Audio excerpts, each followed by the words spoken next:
할렐루야.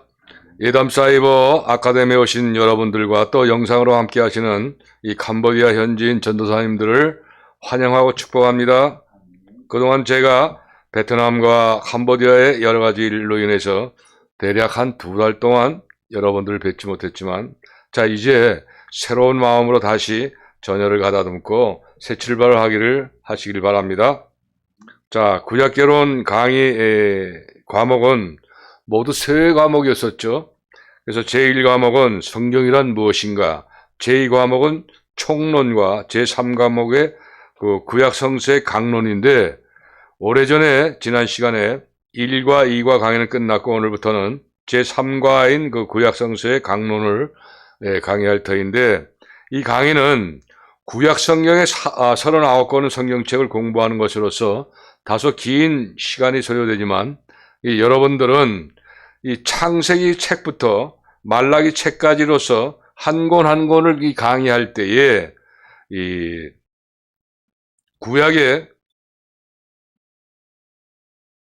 최선을 다해서 강의에 임하셔야 하게 됩니다. 왜냐하면 여러분들이 앞으로 공부하게 될 이 구약의 39권의 책은 앞으로 오실 메시아의 그 미래의 신약과 연결되는 기원이요, 또한 과거요, 현재요, 미래이기 때문으로 바로 이러한 이유에서 구약 성경의 배열은 모세오경의 그 기원과 역사서의 그 과거와 시서로서의 현재와 예언서로의 서의 미래로서 배열이 되어 있기 때문에 그렇습니다.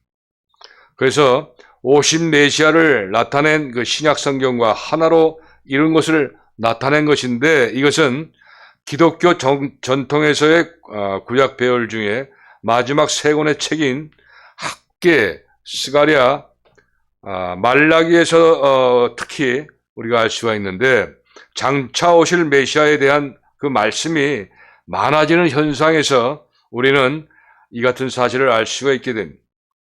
특히 구약의 마지막 단락의 말씀인 말라기서 4장 4절 말씀부터 마지막 절까지의 말씀에서 이 같은 사실들이 확증이 됩니다. 우리 모두 이 말씀을 한번 찾아 합독하도록 해보고, 신약성경 4복음서 중에 공관복음서인 마태, 마가, 누가복음 말씀을 차례대로 한번 합독하도록 합니다. 말라기서 4장 4절부터 6절까지의 말씀입니다.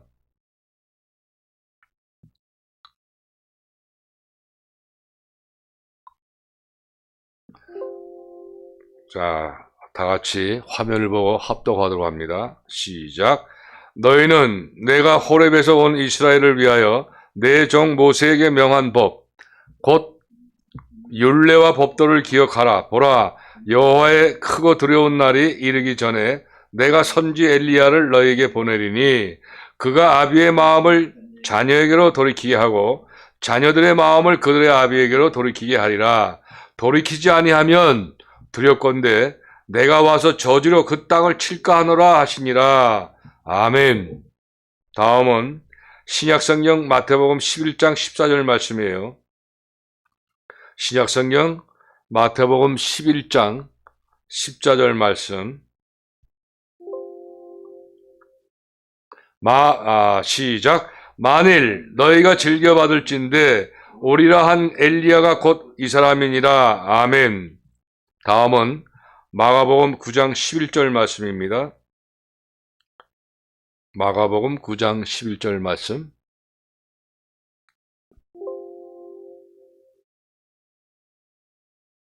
시작. 이에 예수님께 묻자가 가로되 어찌하여 서기관들이 엘리야가 먼저 와야 하리이까 하리이까. 아멘. 마지막으로 누가복음 1장 17절 말씀입니다. 누가복음 1장 17절 말씀. 시작. 저가 또 엘리야의 신령과 능력으로 주 앞에 앞서가서 아비의 마음을 자식에게 거스리는 자를 의인의 슬기에 돌아오게 하고 주를 위하여 세운 백성을 예비하리라. 아멘. 이담사이버 아카데미에 오신 여러분, 그리고 영상으로 함께 하시는 여러분, 여러분들은 구약의 마지막 책인 말라기서의 예언과 신약의 첫 책인 공관복음서가 말씀으로서 직접적으로 연결된다는 것을 확실하게 믿으시나요? 아멘. 그런데 여기서 다른 한 가지 사실이 있는데, 어떤 사람들은 구약의 마지막 말씀인 말라기서 4장 6절 말씀을, 이 6절 말씀이 저주로 끝나고 신약의 마지막 말씀인 요한계시록 22장 21절 말씀은 축복과 은혜로서 끝남으로써 이것은 바로 구약은 율법이요 신약은 은혜인 것을 증거하기 때문에 구약은 이 시대에서 필요가 없는 말씀이라고 규정을 짓는 사람도 있어요. 심지어는 신학자라는 정신없는 사람들조차도 이것을 인정해요.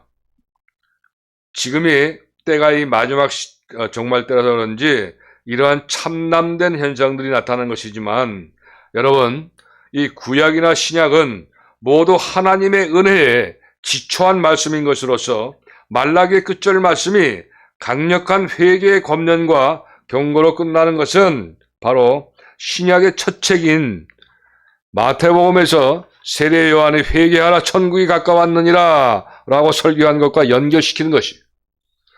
그래서 구약은 이제 엘리야가 나타나서 주의 길을 예비하라라는 그 약속으로 끝났지만, 이 신약은 바로 그 엘리야가 세례 요한으로 나타나서 그리스도의 길을 예비하는 것으로 시작되는 것을 볼 때에 우리 인류 구속사의 흐름에 있어서 구약은 신약과 굳게 연결된 하나라는 것을 쉽게 알 수가 있게 되는데, 여기서 우리는 기독교의 신학적 해석을 뚜렷이 볼 수가 있어서 결국 기원과 과거 그리고 현재와 미래의 방향성을 지닌 구약 성경의 이러한 배열은 구약을 기독교 전통에서 마땅히 이해하고 해야만 하는 것은 바로 우리의 주인이신 예수님께서도 우리 인류에게 가장 첫 말씀으로 회개에 대한 복음을 선포하신 것입니다.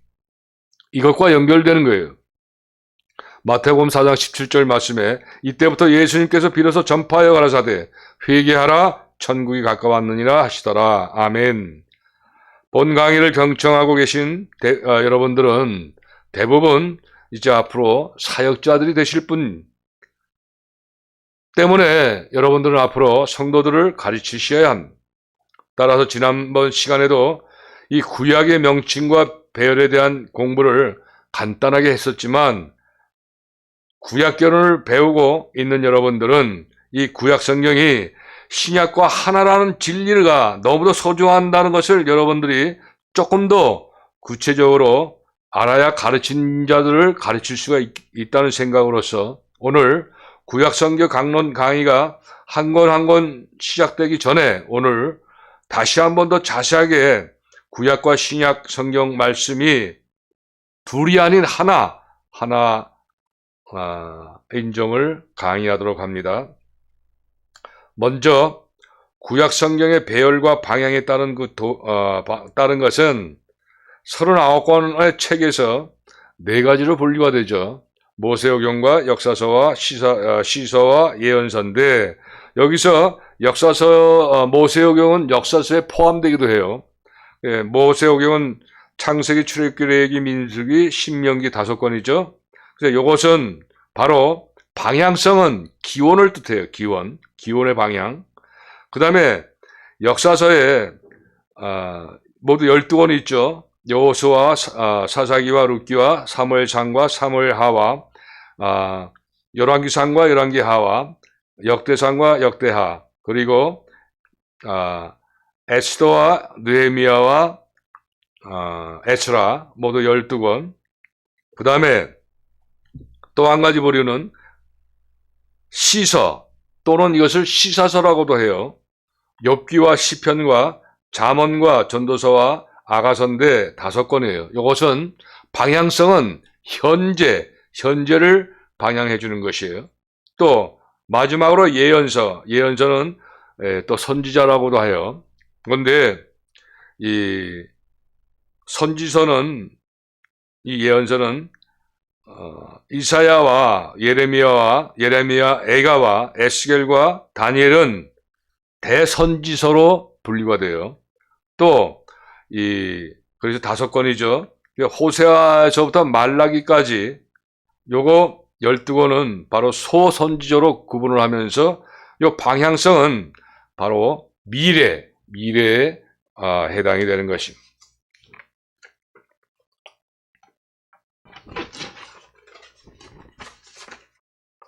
자, 그래서 우리가 이 구약을 공부할 때에 왜 신약과 하나라는 것을 우리가 반드시 기억을 해야 돼요.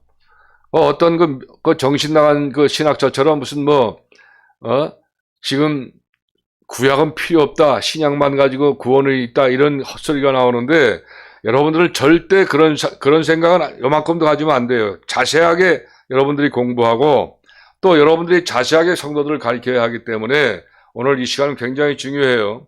그래서 우리가 이 성경에서 구약과 신약이 따로따로가 아니라 하나라는 점을 또 연결되고 더 연결된다는 것은, 그러니까 성경은 66권이 성경이라는 거예요. 27권이 성경이 아니라는 거예요. 이 점을 분명히 하기 위해서 지금부터 이제 설명을 하도록 해요.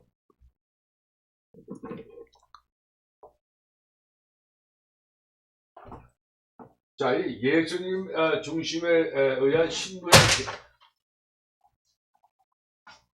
이게 또 끊어지는구나.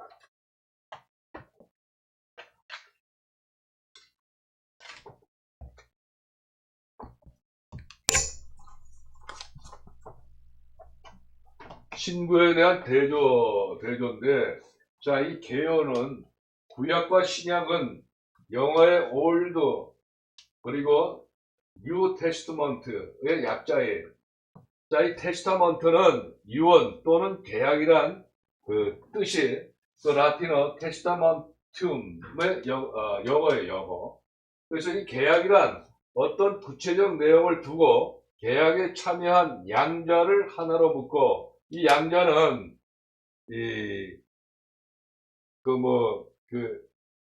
우리 캄보디아 우리 전도사님들 때문에 설명을 하지만, 이 양자는 한 사람, 두 사람, 서로 두 사람 양자를 의미하는 거예요. 무슨 데려온 그 아들을 양자 삼는 그런 개념이 아니에요. 그래서 이 양자를, 계약에 참여한 양자를 하나로 묶어서 양자가 서로에게 그 계약을 두고 서로 속한 상태를 반영하고 있죠. 그렇기 때문에 이 신구약은 하나님의 인간을 향한 구원의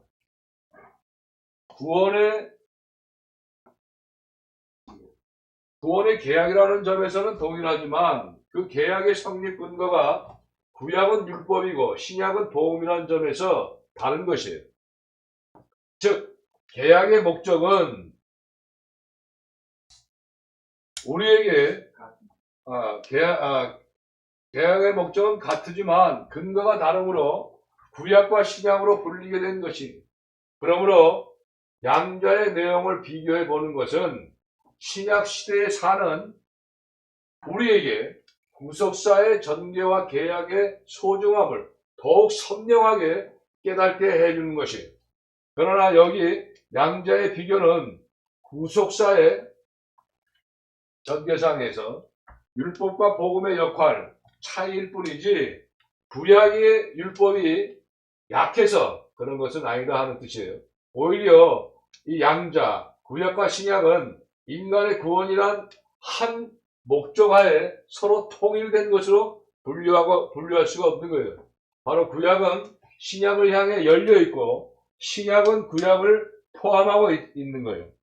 자, 그래서 우리가 구약을 중요 사항들을 구분해서 신약과 대조를 해보면 이 사실이 증명이 돼요. 자, 이 구분은 보통 전부 다 이제 32가지로 지금 되어 있는데, 이거 지금 칠판이 좀 작기 때문에 다시 이제 나머지 써야 돼. 그래서 먼저 첫 번째 대망의 시대, 이 말씀은 창세기 3장 15절에서 이 대망의 시대에 관한 말씀이 기록되어 있어요. 또 욥기서 23장 3절에서도 바로 이 대망의 시대에 대해서 말씀하고 있는데, 이 신약은 그 대망의 시대를 성취 시대로 연결을 시켜요. 그래서 말씀은 마태복음 1장 18절에서 25절까지의 말씀과 요한복음 1장 45절의 말씀이 이 성취에 대한 말씀이 성취 시대에 대한 말씀이 기록되어 있어요. 그래서 서로 연관이 되는 거예요. 연관. 자, 다음 창조로서 구약은 나타내는데 창세기 1장 1절이죠. 자, 신약은 새 창조로 연결이 되어 있어요. 고린도후서 5장 17절 말씀. 다음 심판의 하나님 이것은 창세기 3장 16절에서 19절까지의 말씀으로 이때 기록이 되어 있는데, 자, 신약은 연결은 바로 구원의 하나님으로서 요한복음 3장 16절과 갈라디아서 3장 13절에 말씀이 기록되어 있는데 이것도 서로 연결이 되어 있는 거예요. 모든 게 다. 자, 그 다음에 위엄의 하나님. 위엄의 하나님은 출애굽기 19장 18절의 말씀에 기록되어 있어요. 근데 위엄의 하나님을 신약에서는 자비하신 하나님으로 나타나 있는데 마태복음 5장 45절과 6장 9절에 말씀이 기록되어 있어요. 다음은 태초, 창세기 1장 1절에 태초에 하나님이 천지를 창조하시다. 태초를 나오는데 신약은 연관이 바로 종말로 연관이 되어 있어요. 베드로후서 3장 10절 말씀에 연결시켜 있죠. 다음은 영적 미명은 시편 8편 25절에 기록되어 있지만 신약에서는 영적인 빛에 대해서 요한복음 8장 10절에 서로 연결시켜 놨어요. 다음 사탄의 득세에 구약은 창세기 3장 6절에서 기록이 되어 있는데 신약은 사탄의 멸망에 대해서 서로 연결시켜 놓은 거죠. 그래서 계시록 20장 10절에서 말씀이 기록되어 있고, 다음은 죄의 저주 창세기 3장 17절에서 19절까지의 말씀. 그 다음에 신약에서는 죄의 용서에서 누가복음 23장 34절과 에베소서 1장 7절 말씀에 연결시켰는데 바로 예수 그리스도 십자가로 연결이 되는 거예요. 모든 게. 자, 그 다음에 사망의 세력은 창세기 3장 19절에 또 신약성경 로마서 5장 17절에 사망의 세력에 대해서 기록해 놓은 것을 신약에서는 영생으로 연결을 시킵니다. 요한복음 5장 24절, 로마서 5장 17절 말씀. 다음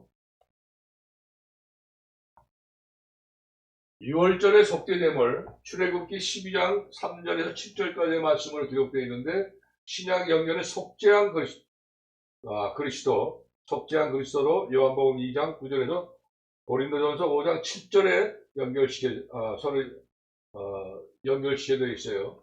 다음 속박 출애굽기 19장 5절, 신명기 27장 26절.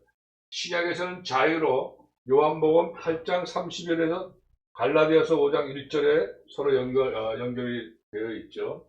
다음 율법의 요구에 대해서는 출애굽기 20장 1절에서 17절까지의 말씀에서 율법의 요구가 되어 있지만 이것을 신약에서는 은혜의 수요로 요한복음 1장 17절과 연결이 되어 있어요. 다음 모형과 그림자는 히브리서 8장 5절에서 10절에서 10장 1절 또 모형과 그림자로 설명이 되어 있지만 신약은 실체로 설명이 돼요. 모든 그런 성전을 모형으로 했지만 실체적인 실체. 요거는 히브리서 10장 5절에서 10절까지의 말씀. 다음 외형적 의식 히브리서 9장 10절 말씀에 기록되어 있고, 자, 신약에서는 내적 체험으로 누가복음 24장 32절과 로마서 2장 28절에서 29절 말씀에 서로 연결이 되어 있어요. 자, 다음 의문의 법. 이것은 로마서 7장 6절에서 고린도후서 3장 6절에 의문의 법이 되어 있지만 신약에서는 생명의 법으로 로마서 8장 2절과 고린도후서 3장 6절로 연결되어 있고, 다음 예언 예언은 이사야 11장의 1절 2절과 40장 3절 5절에서 기록되어 있는데 신약은 예수님과 연결돼서 이어지는 그 제목은 성취. 그래서 사도행전 3장 18절에서 19절, 마태복음 3장 3절 말씀으로 이렇게 예수님의 중심으로 인해서 신구약이 서로 대조가 된다는 것. 그렇기 때문에 이 성경은 구약 따로 신약 따로가 아니라 항상 묶여져 있다는 것을 강력하게 지금 오늘 공부하는 것입니다. 자, 다음은 이걸 지우고 그 밑에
이 안경이 떨어진 것 같지?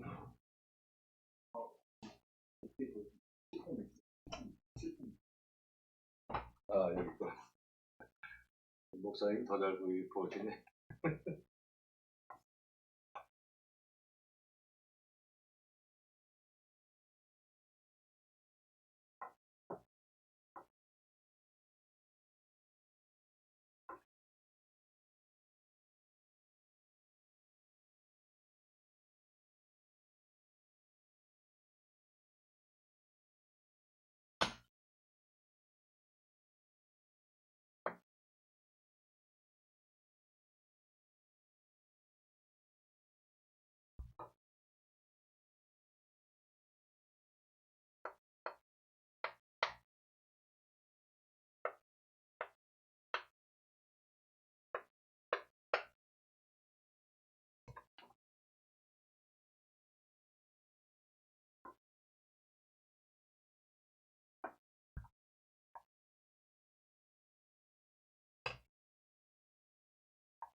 자, 이게 왜 이렇게 제가 시간을 들여가면서 다시 지우고 쓴 이유는 이 내용은 상당히 중요해요. 특별히 강의하면 중요한 거 말로 해서 다시 리바이벌해서 들으면 되겠지만 그거보다는 실제 여러분들이 노트에 기록해가면서 이것을 공부해야 확실히 큰 효과가 있기 때문에 특별히 캄보디아 우리 전도사님 5분의 전도사님들은 이 내용들을 그냥 동영상으로 보고 하면 그냥 잊어버리기 쉬우니까 노트에 기록을 해서 그 예수님을 중심으로 인해 그 신구약이 대조되는 거, 그래서 성경은 하나라는 걸 확실히 머리에 인식들을 시키면서 공부를 해야 여러분들이 성령의 그 크신 능력을 받게 돼요. 또 중요한 겁니다. 그래서 구약에서는 메시아로 이야기를 하지만 말라기 3장 1절에서 신약은 주, 로드라고 그러죠. 영어 로드. 그리고 마태복음 16장 16절, 누가복음 2장 11절 말씀에서 주를 인식을 해요. 다음 말씀이 하나님과 함께 하신다. 창세기 1장과 요한복음 1장 1절이죠. 자, 신약에서는 말씀이 육신이 되어 우리와 함께 하시는 거예요. 자, 말씀이 하나님과 함께 하시는 구약과 신약은 말씀이 육신이 되어서 우리와 함께 하시는 거예요. 요한복음 1장 14절과 49절 말씀이 기록되어 있죠. 다음, 구약에서는 만나로 설명을 하죠. 자, 출애굽기 16장 13절에서 31절까지 만나에 대해서 자세히 나와요. 자, 그러면 신약에서는 생명의 떡으로 요한복음 6장 31절 58절 그 먹는 거에 대해서 그렇게 떡에 대해서 이렇게 서로 연결을 시켜주는 것이죠. 다음 돌파를 위해서는 하나님의 말씀 십계명을 말씀하신 거죠. 자, 출애굽기 34장 1절과 27절에서 29절까지. 자, 그 다음에 신약에서는 마음판에 쓴 하나님의 말씀이라고 기록하죠. 고린도후서 3장 1절에 3절 말씀과 야고보서 1장 21절 말씀에 보게 되면 마음판에 쓴 하나님의 말씀으로 신약은 연결을 시켜요. 다음 이 영광에 대해서 구약은 일시적이며 없어질 영광에 대해서 출애굽기 34장 29절 35절까지 말씀하지만 신약에서 연결은 영원하며 더해가는 영광으로서 고린도후서 3장 7절에서 8절 18절까지 말씀. 자, 여기서 이 일시적이며 없어질 영광이나 영원하며 더해가는 영광, 이게 하나로 이어지는 거예요. 하나로 이어지는 거예요. 하나로. 예를 들어서 구약만 있다고 하면 이걸로 끝나는 거겠죠. 그러나 완벽하게 신약과 연결돼서 하나의 진리로 성경을 완벽하게 하나가 되는 거예요. 잘 기억하셔야 돼요. 다음, 자, 구약에서는 이 신자들을 일컬어서 하나님의 종이라고 일컬어요. 자, 이것은 갈라디아서 4장 1절에서 3절 말씀. 자, 그러나 신약에서는 하나님의 종이 아니라 하나님의 아들이라고 해요. 아들. 그래서 하나가 완벽해지는 거예요. 요한복음 20장 17절과 갈라디아서 4장 5절에서 7절까지의 말씀으로 연결시켜요. 자, 다음 수많은 일시적인 대제사장들 출애굽기 28장 1절 29장 29절에 수많은 대제사장이 나오는데 어디 여기뿐만 있겠어요? 수많은 성경의 구약 성경의 대제사장들 이름과 나눠서 굉장히 많은 제사장이 나오는데, 자, 신약에서는 바로 이 한 분이신 영원한 대제사장, 바로 예수 그리스도를 뜻하죠. 자, 그래서 히브리서 7장 20절, 25절까지 말씀과 8장 4절 말씀에 서로 연결을 시켜요. 다음, 구약에서는 수없이 반복되는 제물들, 우리 속죄제 제사를 지내거나 또 번제를 드리거나 상번제 드릴 때 항상 제물들이 들어가요. 그죠? 그러나 신약에서는 단 한 번의 영원한 제물로 해서 예수 그리스도께서 그 구약의 많은 이 제물들을 하나로 연결시키는 거예요. 그래서 완성시키는 거예요. 다음, 구약에서는 인류의 멸망을 홍수로 멸망을 시켜요. 창세기 6장 17절 말씀. 그러나 신약에서는 불로 멸망을 시켜요. 불로. 그래서 베드로후서 3장 5절에서 13절까지 말씀. 지금 이제 불로 멸망한다는 것은 바로 지금 우크라이나하고 러시아가 지금 전쟁 중에 있는데 또 이 중동과 또 이스라엘 쪽의 그 어떤 그 전쟁 이런 것이 결국은 핵으로 망한다는 거예요. 틀림없이 이렇게 멸망이 되는 거예요. 이걸 하나 연결시킨 거예요. 자, 다음 구약은 성부와 함께 성부 하나님과 함께 시작을 하지만 신약은 성자 예수 그리스도와 함께 시작을 하는 거예요. 그래서 성부와 성자가 하나 되는 것을 분명하게 이제 가리키는 거예요. 다음, 이 구약은 저주로 끝나는데 말라기야 4장 6절에서 말씀처럼. 그러나 신약은 축복을 해서 끝나요. 계시록 22장 21절 조금 전에 그 연결되는 고리에서 여러분 강의를 해서 들어서 하시죠. 자, 다음 이 예루살렘 성, 또 성전과 또 무슨 우리가 율법 받은 거 그런 모든 그 중요한 산을 구약에서는 신의 산으로 이야기를 해요. 그러나 신약에서는 시온산으로 연결시키죠. 다음 구약은 이스라엘에 초점을 맞췄어요. 이스라엘 초점 전체가 다 창세기 17장 7절 뿐만 아니라 전체가 다 초점은 이스라엘에 맞춰 있지만 신약은 온 세계에 초점을 맞춘 거죠. 마태복음 28장 19절 말씀과 사도행전 1장 8절 말씀에 보면 모든 초점을 신약은 온 세계에 이루어져요. 그래서 하나로 이루어지는 거예요. 그것도 연결되는 거예요. 또 이 구약의 아담은 첫 번째 아담이 창세기 3장 19절. 그 다음에 예수 그리스도는 둘째 아담. 로마서 5장 14절과 고린도전서 15장 44절 말씀. 이거 상당히 중요한 말씀이에요, 이게. 자, 사람이 첫 번째 아담과 둘째 아담. 이것이 하나로 연결된다는 거예요. 다음, 이 구약에 보면 이 사람이 죽임을 당한다고 출애굽기 32장 28절. 자, 여기서 3,000명이 죽임당한다는 것은 신약에서는 3,000명이 구원이 된다는 걸로 서로 연결시켜요. 자, 그래서 요거는 어떤 의미가 많으냐면 구약의 사람들이 전쟁에서 많이 죽는 거는 대부분이 우리 신약의 정욕에 의해서 생겨지는 모든 그런 육신만이 죽는다고 하죠. 그러니까 그러한 접촉으로 맞춰 있다는 거예요. 그게 이것이 하나로 연결된다는 거예요. 구원과. 자, 마지막으로 이 구약은 이스라엘을 나타내요. 이스라엘을. 창세기 32장 28절, 출애굽기 1장 7절에서 나타내는 것이 이스라엘을 나타내는지만 이 신약에서는 교회를 나타내요. 교회. 그래가지고 서로 구약에서 좀 완벽하지 못한 것을 신약에서 통해서 완벽하게 하고 신약에서 완벽하지 못한 것을 구약에서 완벽하게 통일시키는 그런 서로 연관성이 있어서 아주 이 성경 66권은 굉장히 중요한 거예요. 그래서 우리가 구약 개론을 공부하기 39권을 공부하기 앞서서 이렇게 자세하게 시간을 내가면서 이렇게 공부하는 것을 여러분들은 그 의미를 정확하게 깨닫고 이후에 39권의 구약 강론에 들어갔을 때에 이러한 내용들을 머리에 두고 공부를 할 때에 그 공부가 정확하게 이제 진행이 되는 것이죠. 자, 이제 마지막으로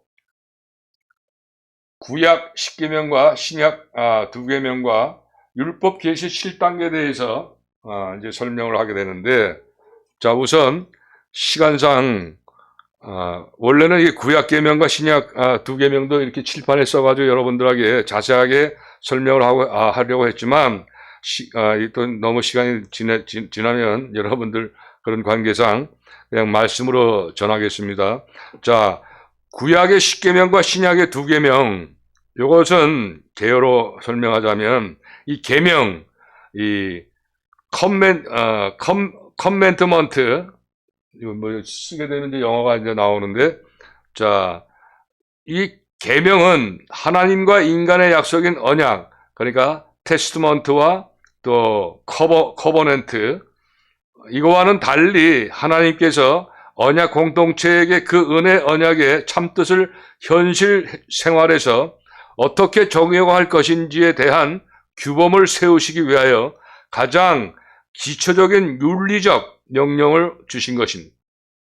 자, 그래서 구약은 이를 유명한 십계명으로 제시를 하셨고, 또 신약에서는 예수님께서 이것을 2계명으로 압축을 시키셨어요. 그러나 압축시켰으나 10계명과 2계명의 요약은 뜻이 서로 같은 거예요. 자, 구약도 보면 하나님을 향하여서 10계명이 하나님을 향하여서 4계명이 나와요. 자, 첫 번째, 다른 신을 섬기지 말라. 두 번째, 우상을 만들지 말라. 세 번째, 하나님의 이름을 망령되이 일컬지 말라. 네 번째, 4계명은 안식일을 지키라. 그러나 인간들을 향해서 6가지 계명이 나오는데, 부모를 공경하라. 살인하지 말라. 간음하지 말라. 도적질하지 말라. 거짓 증거하지 말라. 내 이웃의 것을 탐내지 말라. 그래서 출애굽기 20장 1절에서 26절까지의 말씀으로 10계명의 이제 10가지 계명 중에서도 하나님을 향한 계명과 또 인간을 향한 그런 계명을 이렇게 나눠져 있는데, 바로 신약에서 2계명, 이것도 하나님 사랑과 이웃 사랑이죠. 하나님을 향하여 먼저 하나님을 사랑하라. Love God first.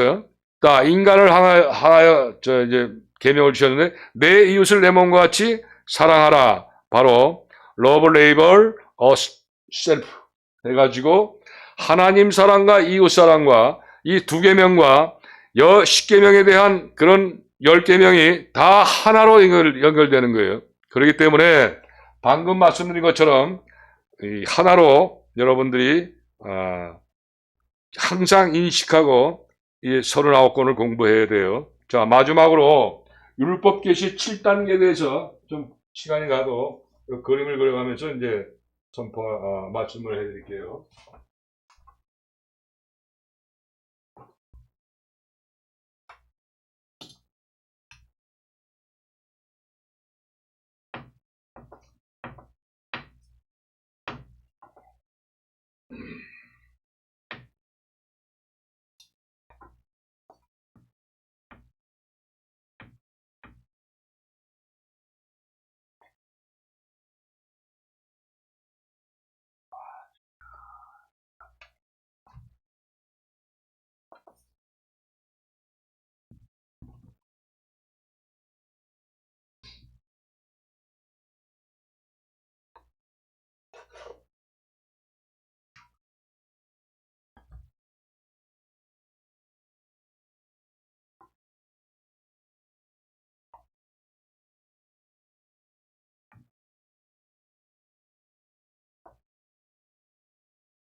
자, 이 도표는 율법 계시의 7단계, 그러니까 이 성경에 나오는 모든 그 율법 계시, 이거에 대한 단계별로 하면 모두 7단계로 나눌 수가 있는 거예요. 그래서 이 도표는 성도의 생활 기준으로서의 율법을 계시하시고 선포하신 점진적인 단계를 보여준다.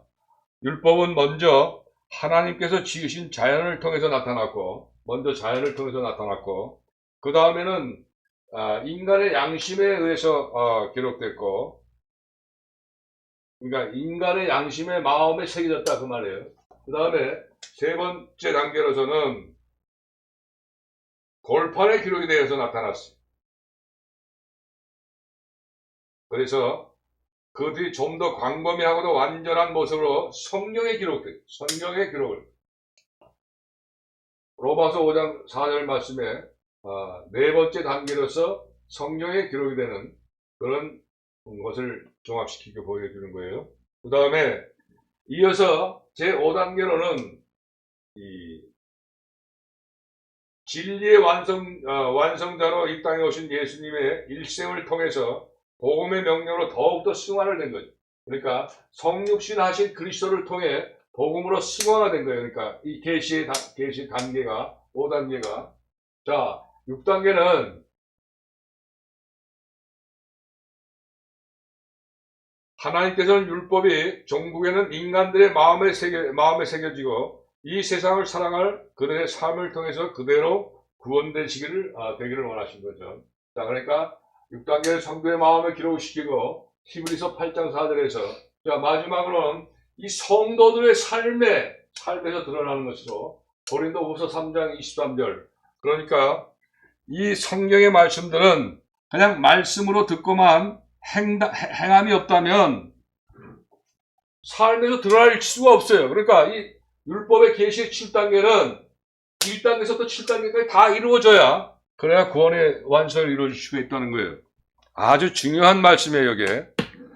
그래서 우리가 구약을 공부할 때에 이러한 내용, 구약과 신약과 하나 연결되고 하나의 통일성을 이루고 또 하나로 진리가 되고 어느 것 하나 버릴 것이 없고 완벽하다는 것을 미리 이제 우리가 공부하면서 39권에 이제 한 권 한 권 각 권으로 들어가서 공부를 하도록 해요. 다음 주부터는 이제 제일 먼저 이제 창세기서부터 시작을 해서 이 예언서에서는 이제 그 모세 오경과